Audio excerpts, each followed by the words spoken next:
இன்றைக்கி நம்ம சேனலில் பார்க்க போகிறது 1 பார்ட் கும்பகோணம் கடப்பா தான். எப்படி பண்ணலான்னு பார்க்கலாம். தேவையான இன்க்ரீடியன்ஸ் காட்டியிருக்கேன். முதல்ல ஒரு குக்கரில் 4 டீஸ்பூன் எண்ணெய் ஊற்றி இந்த மசாலா ஐட்டம்ஸ் எல்லாம் வதக்கிக்கலாம். கிராம்பு, பட்டை, ஏலக்காய் அதெல்லாம் போட்டு சோம்பெல்லாம் போட்டு வதக்கிக்கோங்க. நல்லா வறுத்த உடனே நம்ம ஒரு மீடியம் சைஸ் வெங்காயம், நான் இன்றைக்கி 2 பச்சை மிளகாய் யூஸ் பண்ணியிருக்கேன். காரத்துக்கு தகுந்த மாதிரி நீங்கள் யூஸ் பண்ணிக்கலாம். இந்த கும்பகோணம் கடப்பாக்கு வந்துட்டு பச்சை மிளகா தான் காரமே. ஸோ உங்களுக்கு எவ்வளோ பச்சை மிளகா வேணுமோ யூஸ் பண்ணிக்கலாம். இது நல்லா வதங்கினதுக்கப்புறம் ஒரு மீடியம் சைஸ் தக்காளி அதையும் நறுக்கி இதோட சேர்த்துக்கிறேன்.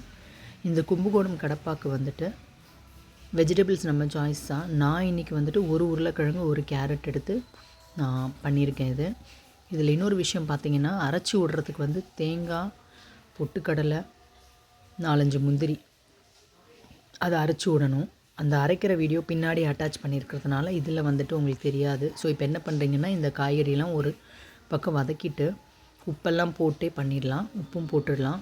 இதில் வந்து நான் ஊற வச்ச பாசிப்பருப்பு, ஒரு அரை மணி நேரம் ஊற வச்ச பாசிப்பருப்பும் போட்டு நல்லா மிக்ஸ் பண்ணி விட்டுட்டு ஒரு 4 விசில் விட்டிங்கன்னா நல்லா வெந்து வந்துடும் காய்கறியெல்லாம். இந்த மீன் டைமில் இந்த அரைக்கிற பார்த்திங்களா, நல்லா வெந்துடுச்சு.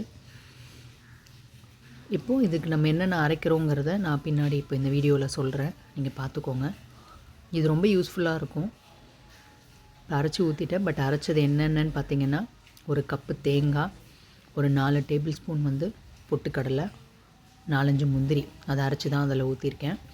இப்போ இது கொத்தமல்லி, கருவேப்பிலை போட்டு சர்வ் பண்ணிங்கன்னா ரொம்ப அல்டிமேட்டாக இருக்கும். சப்பாத்தி, இட்லி, தோசை எல்லாத்துக்கும் யூஸ் பண்ணிக்கலாம். இந்த வந்து அரைக்கிற இன்க்ரீடியன்ஸ் காட்டியிருக்கேன். இந்த வீடியோ செக் பண்ணிக்கோங்க.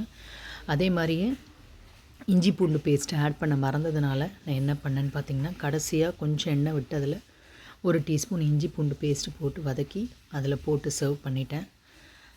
அதில் போட்டு ஆட் பண்ணிட்டேன்.